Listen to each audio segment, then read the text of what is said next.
magiting. Ngunit bakit ang anak mo balot ng hilahil at dusa ngayon ang gising? Sa bawat sulok ng lansangan may luhang pumapatak. Ang pangarap ng bansa unti-unting nawawawa.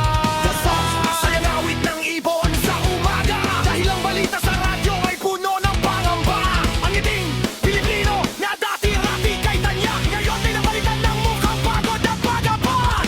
Bayang di magiliw, luhaan ang iyong mukha. Ang perlas ng silangan lugmok sa dusa at tita. Alam ng puso sa dibdib mo ay naglalaho. Dahil sa mga pinunong laging napapako ang pangautaw. Hindi na magiliw ang bayang sinilangan, nalulunod sa krisis at sa kawalan ng katarungan.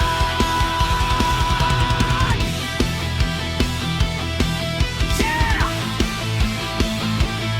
Bayang magiliw ba? Teka lang, pakibalitan ang letra. Dahil ang realidad ngayon ay mas masahol pasadyera. Tumingin ka sa itaas, doon sa may mataas na trono. Ang nakaupo roon, mukha na namang dekolor at bago. Pero apelyido, pamilyar pa na Rico na noon. Dahil ang tatay, lolo, asawa at anak ay nandoon. Political dynasty, ang negosyo ng mga sakim. Ang kapangyarihan ay ibinabasa habang ang bayan ay nasa dilim. Ligado ng posisyon, ginagawang pamana ang upuan. Habang nakaraniwang tao, walang makain sa pagkainan. Krisis sa ekonomiya, presyo ng bigas ay nagtataasan. Pero ang pondo ng bayan, confidential at naman kung saan naman nasaan. Paano magiging matiliw ang mamamayang nagigipit kung ang boses ng hustisya ay palaging pinipilit na ibigin? Ang hustisya ay naging laruan ng mga may salapi. Ang katotohanan ay pilit na binabaluktot at itinatabi. Ang bawat halalan ay nagiging palengke ng boto. Pinipili ang kinabukasan ng bansa sa halagang barya at 500 piso. Nasaan ang kagitingan ay pinaglaban ng mga ninuno? Kung hinahayaan lang nating maghari ang mga manloloko at tuso. Ang bayan ay pagod, nasa paulit-ulit na senaryo. Ngunit ang mga nasa pwesto walang pakialam sa ating kalbaryo. Bayang di magiliw, luhaan ang iyong mukha.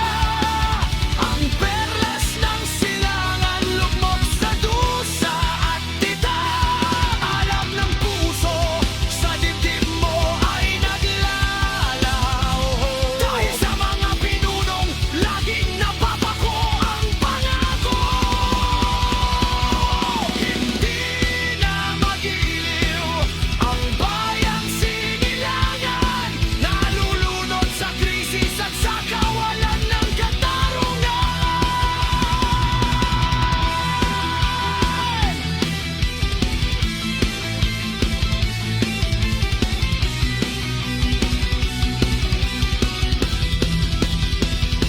Ang hirap sa atin, mabilis tayong makalimot. Kahit harap-harapan ng ninanakawan, tinitiis ang kirot. Ang korupsyon ay naging normal na sistema ng lipunan. Pag hindi ka namurakot, ikaw pa ang tanga sa bayan. Sistemang bulok, pinapatakbo ng mga buhaya. Ang Pilipinas ay malaya raw, pero bakit parang hindi natatamasa ang laya? Krisis dito, krisis doon, protesta sa kaliwat kanan. Ulit ang tugon ng gobyerno ay taas ang pananakot sa mamamayan. Hindi na magiliw ang bayan dahil nawalan na ng gana. Ang mga bata at abroad na lang pagkatalitin na ng pag-asa.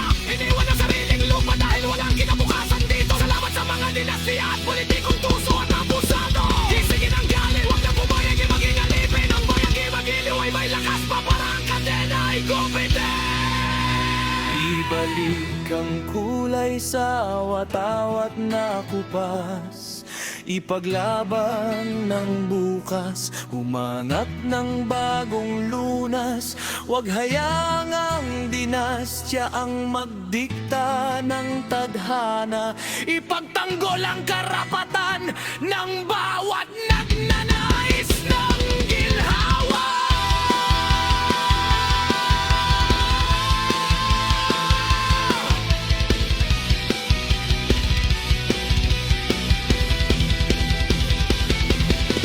Bayang di magiliw, kailan ka muling ngingiti?